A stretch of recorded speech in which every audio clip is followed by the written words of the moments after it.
I watched my father struggle to hold his coffee cup one morning, his hands shaking so violently that he had to set it down before taking even a single sip. The tremors had been getting worse over the past few months, and we couldn't understand why. He was taking his medications exactly as prescribed, doing his physical therapy exercises religiously, and yet something was making everything harder. It wasn't until we started keeping a detailed food diary that we discovered the culprit hiding in plain sight. That morning coffee he loved so much, along with several other foods he ate every single day, was actually interfering with his dopamine levels and making his tremors significantly worse. What shocked us most was how common these foods were, and how many people with Parkinson's have no idea they're consuming things that are actively working against their treatment. The changes we made weren't expensive or complicated, but within 3 weeks, his morning tremors had decreased by about 40%, and he could finally enjoy that cup of coffee again, just at a different time of day and in a different way. Let me share with you what we discovered through months of research, trial and error,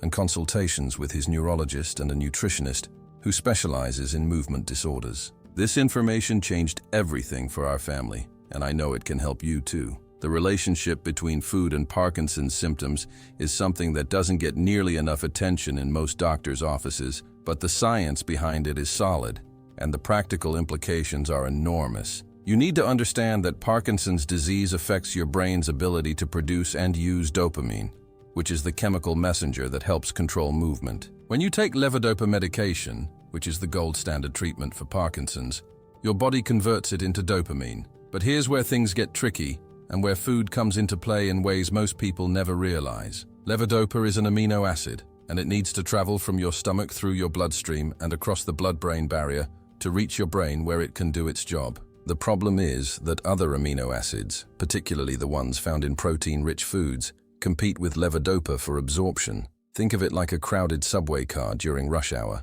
If that train is already packed with people, you're going to have a much harder time getting on board. The most common mistake people make is eating high-protein foods close to the time they take their levodopa medication. My father was having eggs and bacon for breakfast, taking his morning pill with that meal, and then wondering why his medications didn't seem to be working as well as they used to. The protein from those eggs was literally blocking his medication from getting absorbed properly. What happens is that the large neutral amino acids from dietary protein flood your digestive system, and they all compete for the same transport system that levodopa needs to use. Your body can't tell the difference between the amino acid from your breakfast and the amino acid from your medication, so they're all fighting for the same limited number of spots. When protein wins that battle, less levodopa gets into your bloodstream, which means less dopamine gets produced in your brain, which means your symptoms get worse. Studies have shown that this interference can reduce levodopa absorption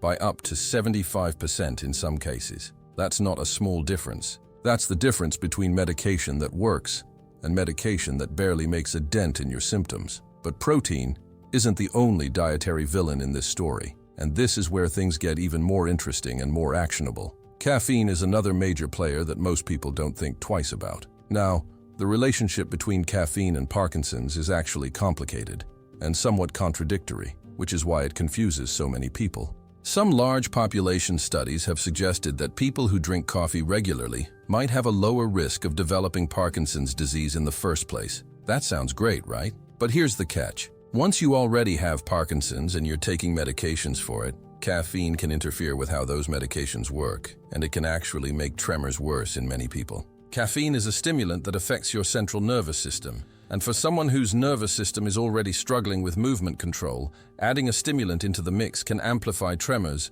and increase anxiety, which in turn makes tremors even worse. It's like trying to write your name while sitting on a washing machine during the spin cycle. The baseline shakiness just gets multiplied. My father was drinking 3 to 4 cups of coffee a day, and every single one of them was making his tremors worse. When we cut his caffeine intake down to just 1 small cup in the early afternoon, after his medication had already been absorbed and started working, we saw an immediate improvement. His handwriting became more legible, he could button his shirts more easily, and that frustrating tremor in his voice when he got anxious diminished noticeably. The timing here is crucial. We didn't eliminate coffee entirely because he genuinely enjoyed it, and there might be some long-term neuroprotective benefits we didn't want to throw away completely. Instead, We made it work with his medication schedule rather than against it. He takes his morning levodopa on an empty stomach, waits at least 30 to 45 minutes before eating anything, and then has a light breakfast with minimal protein. His small cup of coffee comes several hours later, after his medication has peaked and started to decline anyway. This way, he gets the enjoyment and possible benefits without the interference. Before we continue, I want to hear from you. Have you noticed that your tremors or other symptoms seem worse after eating certain foods or drinking coffee? Share your experience in the comments below because your story could help other people going through the same situation. Sometimes we notice patterns in our daily lives, but we dismiss them as coincidence until someone else confirms they've experienced the exact same thing. Your observations matter, and they contribute to our collective understanding of how to live better with this condition.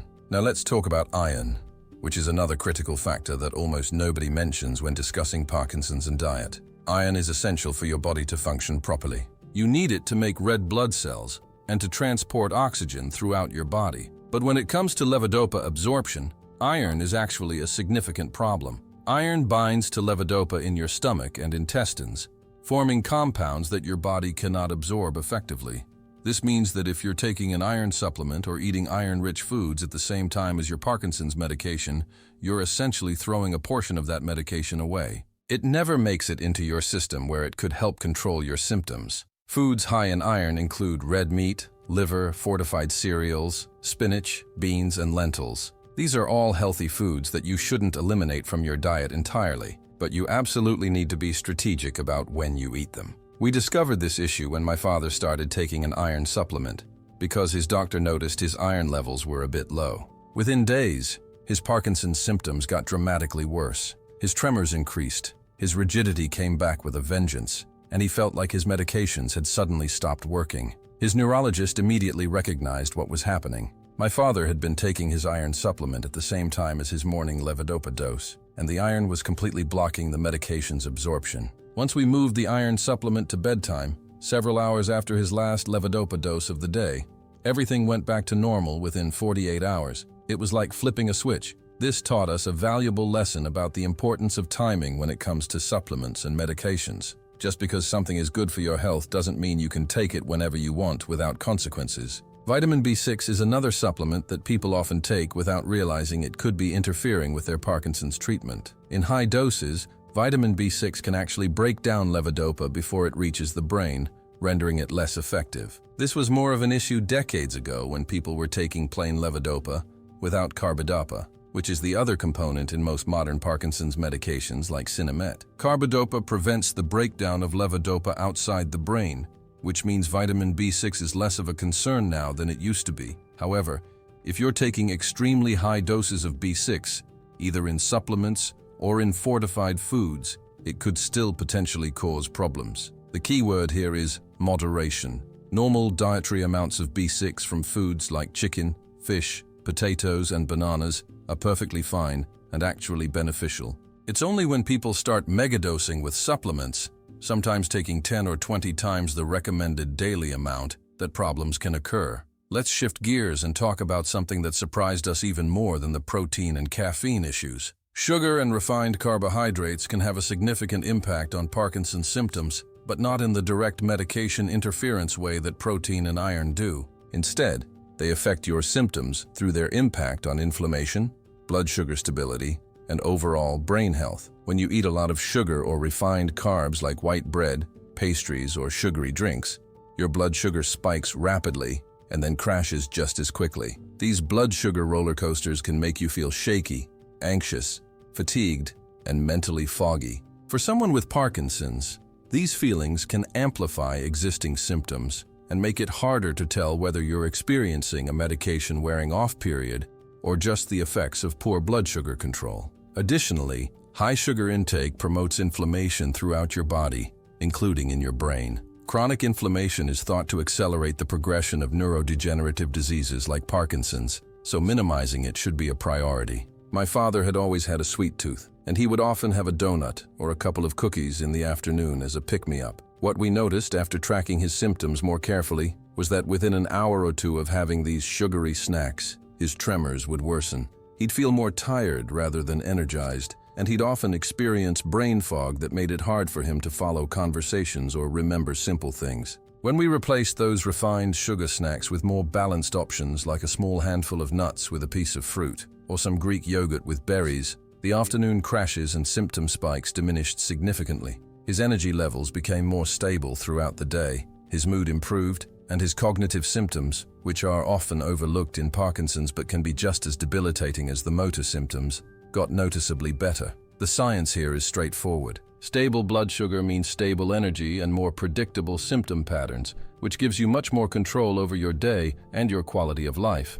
Alcohol is another substance that deserves careful consideration when you have Parkinson's disease. Small amounts of alcohol might not cause problems for everyone, but there are several reasons to be cautious. First, alcohol can interact with some Parkinson's medications and either enhance or reduce their effects in unpredictable ways. Second, alcohol affects your balance and coordination, which are already compromised by Parkinson's. Having even 1 or 2 drinks can significantly increase your risk of falling, which is one of the most dangerous complications of this disease. Third, alcohol disrupts your sleep architecture, preventing you from getting the deep, restorative sleep that your brain desperately needs to function as well as possible. People with Parkinson's already struggle with sleep problems, including insomnia, restless legs, and REM sleep behavior disorder. Adding alcohol to that mix just makes everything worse. Finally, alcohol is metabolized by your liver, and so are many medications. If your liver is busy processing alcohol, it might not process your medications as efficiently, leading to unpredictable drug levels in your bloodstream. We're not saying you can never have a glass of wine with dinner or a beer at a family barbecue, but it needs to be an informed decision made with full awareness of the potential consequences. My father chose to limit his alcohol intake to special occasions only, no more than 1 drink, and never within several hours of taking his evening medications. This approach has worked well for him and hasn't caused any noticeable problems. Some people choose to eliminate alcohol entirely, and that's a perfectly valid choice too. The important thing is understanding how it might affect you specifically and making decisions based on that understanding rather than on habit or social pressure. Now let's talk about practical implementation, because understanding the science is only half the battle. Actually changing your eating habits and timing your meals around your medication schedule is where the real work happens. The first thing we did was create a medication and meal schedule written out on paper and posted on the refrigerator. This might sound overly simple, but visual reminders are incredibly helpful, especially when you're trying to establish new habits or when cognitive symptoms make it harder to remember complex schedules. My father's typical day now looks something like this. He wakes up around 7 in the morning and immediately takes his first levodopa dose with a full glass of water. He waits 45 minutes, during which time he does some gentle stretching, reads the news, or listens to music. At 7:45, he has a light breakfast that's low in protein. This might be oatmeal with berries and a small amount of almond butter, or whole grain toast with avocado and tomato. The key is getting some calories and nutrients to give him energy without loading up on protein that would interfere with medication absorption. His mid-morning snack around 10 o'clock might be a piece of fruit or some crackers with hummus. Again, we're being mindful of protein content, but not eliminating it entirely because protein is essential for overall health and muscle maintenance. His second medication dose comes at 11:30, taken on an empty stomach, or at least 2 hours after eating and 30 minutes before his next meal. Lunch at noon is where he gets a moderate amount of protein, maybe 3 to 4 ounces of chicken, fish, or tofu, along with plenty of vegetables and a complex carbohydrate like brown rice or quinoa. The afternoon is when his medications are working well and his body can handle protein better without interference. He has another medication dose at 4 in the afternoon, followed by a light snack at 4:30. Dinner at 6 o'clock is similar to lunch with a good portion of protein and lots of vegetables. His evening medication dose comes at 8:30, and he might have a small snack before bed if he's hungry, something light like a banana or a few whole grain crackers. This schedule isn't set in stone, and it doesn't have to be followed with military precision every single day. Life happens, schedules change, and you have to be flexible. But having this basic framework has made an enormous difference in how consistently his medications work and how manageable his symptoms are throughout the day. On days when we've gotten off schedule, whether due to travel, doctor's appointments, or social events, we definitely notice an increase in symptoms and a general sense that things aren't working as smoothly. That's not a reason to beat yourself up or feel like you've failed. It's just information that confirms how important these timing strategies really are. The goal is to follow the plan as closely as possible most of the time, while also being kind to yourself on the days when things don't go perfectly. One of the biggest challenges we faced in implementing these changes was dealing with social situations and family meals. Our culture revolves around food, and many social gatherings involve eating together at specific times that might not align with medication schedules. We had to have some honest conversations with family and friends about why my father might need to eat at different times than everyone else, or why he might pass on certain foods that were being served. Most people were understanding once we explained the situation, but there were definitely some awkward moments, and some people who didn't really get it. My advice is to prepare a simple, straightforward explanation that you can give when needed. Something like, my medications work better when I eat at certain times, so I need to stick to my schedule as much as possible. You don't owe anyone a lengthy medical explanation, and you definitely don't need to feel embarrassed or apologize for taking care of your health. We also discovered that meal planning and preparation became much easier once we got into a routine. Every Sunday, we sit down and plan out the week's meals, making sure we have ingredients for breakfasts and snacks that are low in protein, as well as lunches and dinners that provide adequate protein at the right times of day.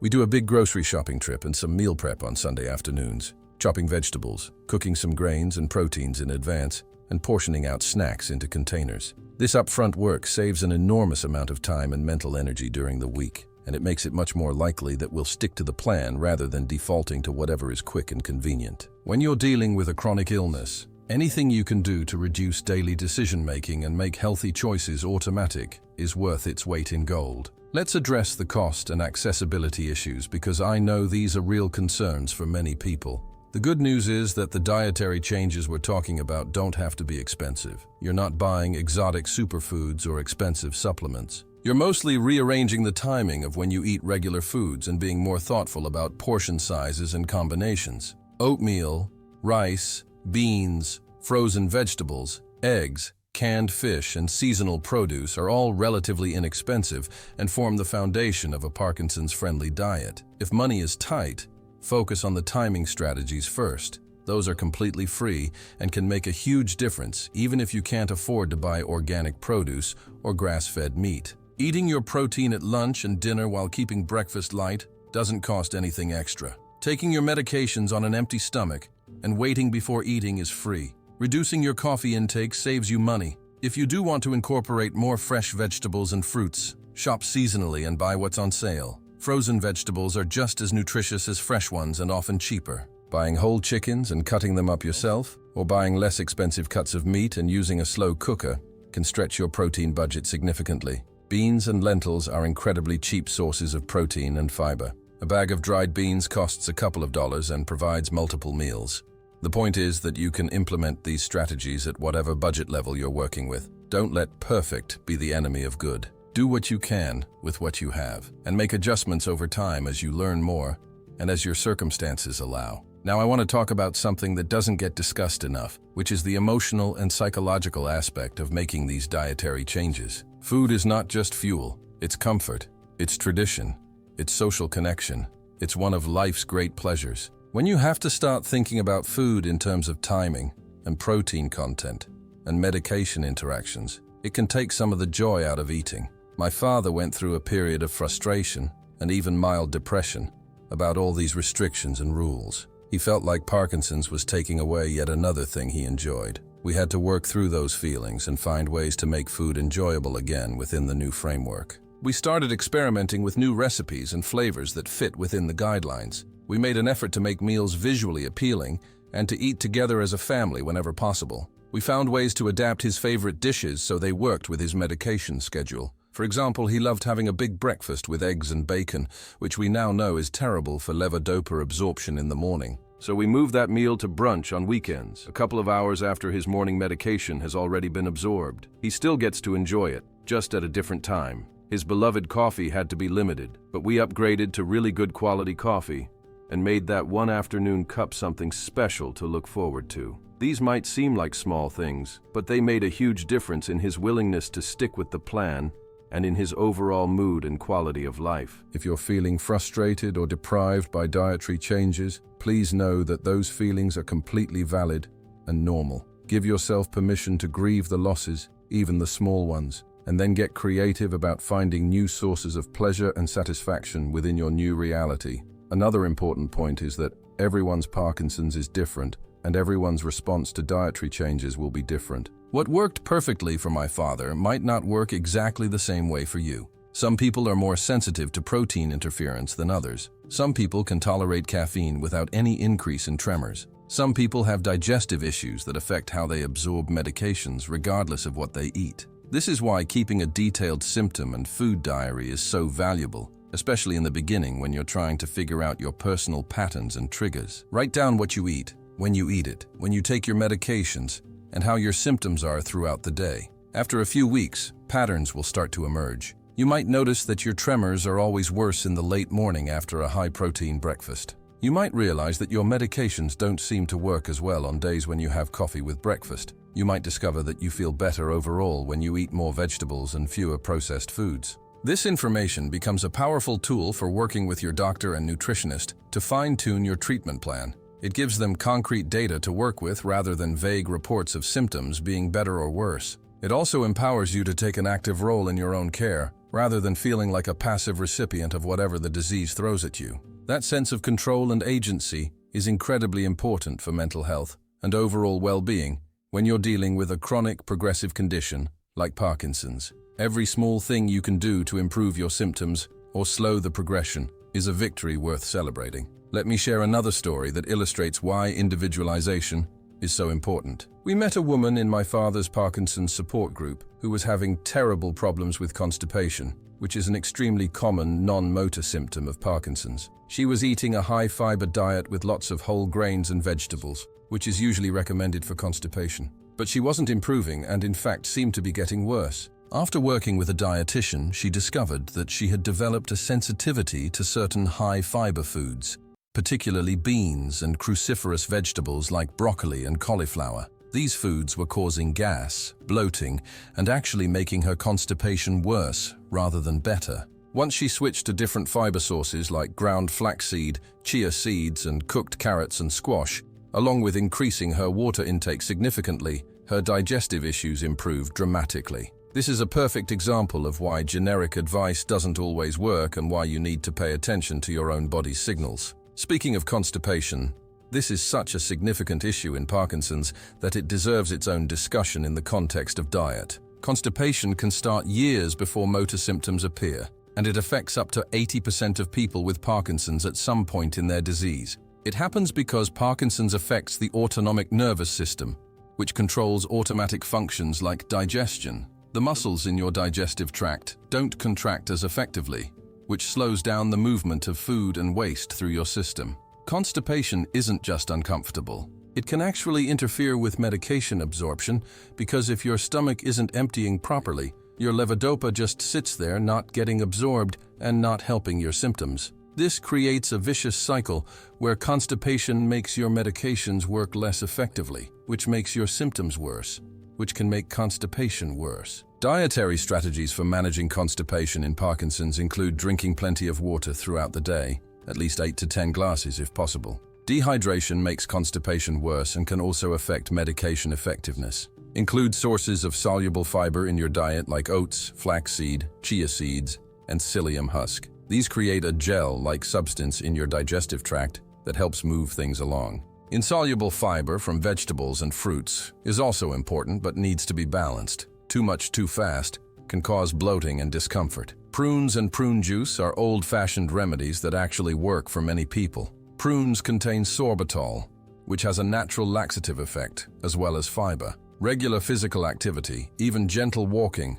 helps stimulate digestion. Many people find that a warm beverage first thing in the morning, like warm water with lemon or herbal tea, helps get their digestive system moving. Probiotics might also be beneficial, though the research on this is still evolving. There's growing evidence that gut health affects brain health and that people with Parkinson's have different gut bacteria than people without the disease. Whether improving gut bacteria can actually slow disease progression is still being studied, but it certainly can't hurt to include probiotic-rich foods like yogurt kefir, sauerkraut, or kimchi in your diet, as long as they don't cause digestive discomfort. My father takes a probiotic supplement in the evening and also eats yogurt most days. Has it made a dramatic difference in his Parkinson's symptoms? Honestly, it's hard to say. But his digestive health has been more regular since starting this routine, and that alone makes it worthwhile. Let's circle back to protein one more time, because this is such a crucial and often misunderstood topic. I want to be very clear that protein is not the enemy.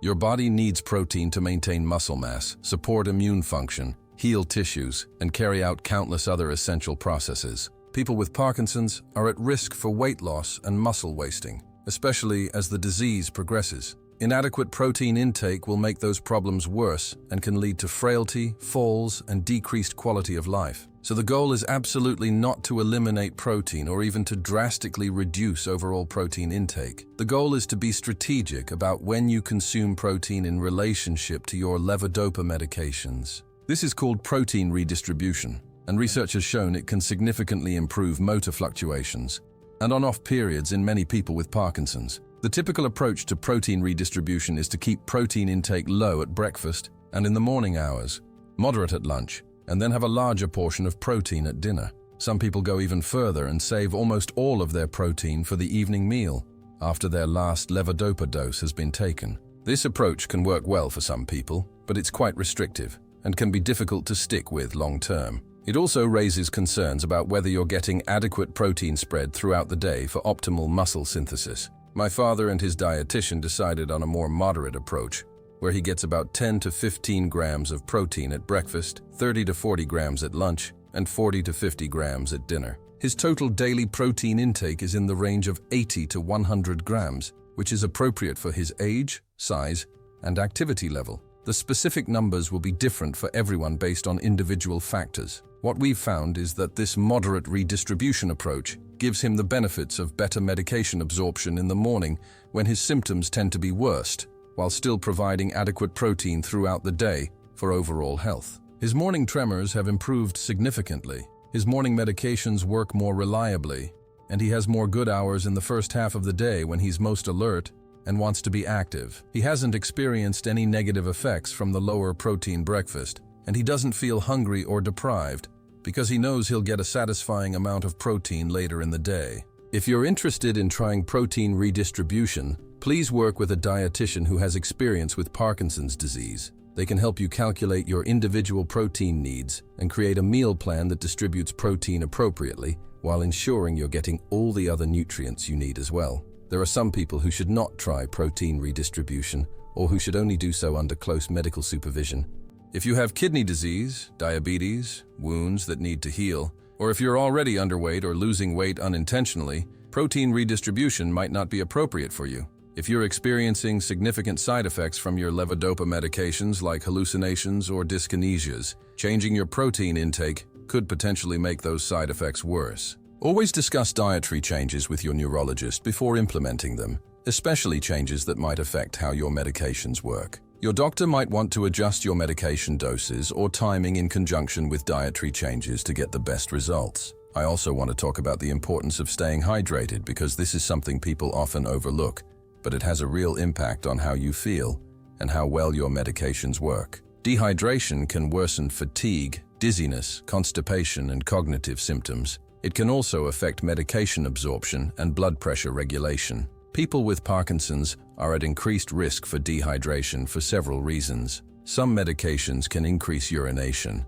Difficulty swallowing might make you reluctant to drink enough fluids. Reduced sensation of thirst can mean you don't realize you need to drink more. Mobility limitations might make it harder to get up and get a glass of water. All of these factors can add up to chronic mild dehydration that makes everything feel harder than it needs to be. The solution is to make hydration a conscious priority rather than waiting until you feel thirsty. Keep a water bottle with you throughout the day and set reminders on your phone to take sips regularly. Many people find that drinking water at specific times, like 1 glass when they wake up, 1 glass with each medication dose, and 1 glass with each meal, helps them stay on track. Herbal teas, fruit-infused water, and clear broths all count toward your fluid intake. Just be cautious with caffeine-containing beverages and sugary drinks, which can actually increase fluid losses or cause other problems we've already discussed. If you have issues with urinary frequency or urgency, work with your doctor to find the right balance.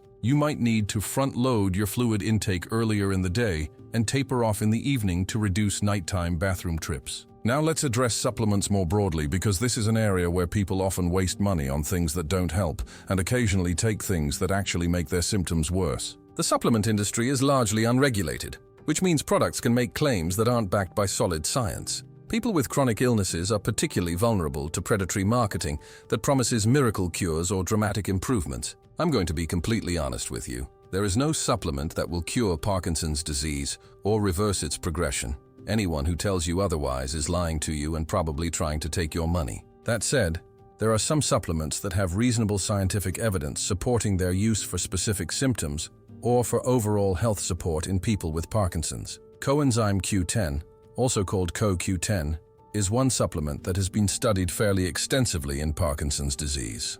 CoQ10 is an antioxidant that plays a role in energy production within cells, and some research has suggested it might have neuroprotective effects. Early studies were promising, but larger, more rigorous trials have not shown clear benefits for slowing disease progression or improving symptoms. However, CoQ10 is generally safe, and some people feel it gives them more energy. My father tried it for several months and didn't notice any difference, so he stopped taking it.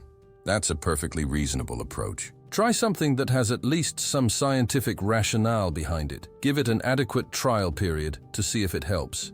And if you don't notice benefits, stop taking it and save your money. Vitamin D is another supplement worth considering, because many people with Parkinson's are deficient in vitamin D, particularly if they live in northern climates or don't get much sun exposure. Vitamin D is important for bone health, which is crucial when you have balance problems and an increased fall risk. There's also some evidence that vitamin D might have neuroprotective effects, though this is still being researched. The best approach is to have your vitamin D level checked with a simple blood test, and supplement only if you're deficient. Taking excessive amounts of vitamin D can cause problems, so more is not better. Work with your doctor to determine the right dose for your individual needs. Omega-3 fatty acids from fish oil or algae supplements are widely promoted for brain health. The evidence for their benefits in Parkinson's specifically is mixed, but they do seem to help with inflammation and might support overall cognitive function. If you don't eat fatty fish like salmon or sardines regularly, a fish oil supplement is a reasonable addition to your regimen.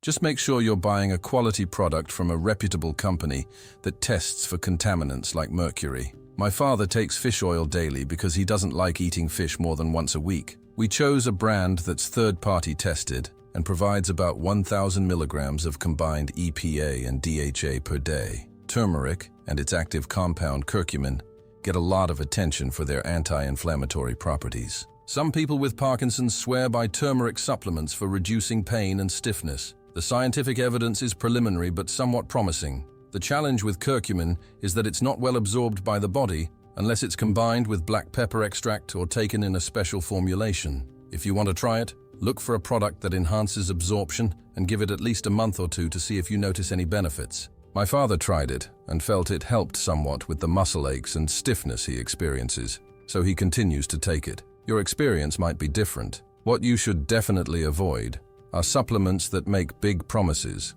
cost a fortune, are sold through multi-level marketing schemes, or contain proprietary blends where you don't know exactly what you're getting or in what amounts. Be extremely skeptical of testimonials and before and after stories. These are not reliable evidence. If something sounds too good to be true, it probably is. Before starting any supplement, check with your doctor or pharmacist to make sure it won't interact with your medications. This is especially important because some herbs and supplements can affect liver enzymes that metabolize drugs, potentially making your medications more or less effective or increasing side effects. Let me share some final thoughts about the timeline for seeing results from these dietary changes, because I know that's something everyone wants to know. Some changes produce effects very quickly. When my father started timing his protein intake away from his morning medications, we noticed improved tremor control within just a few days. When he reduced his caffeine intake, the decrease in tremors and anxiety was noticeable within a week. Other changes,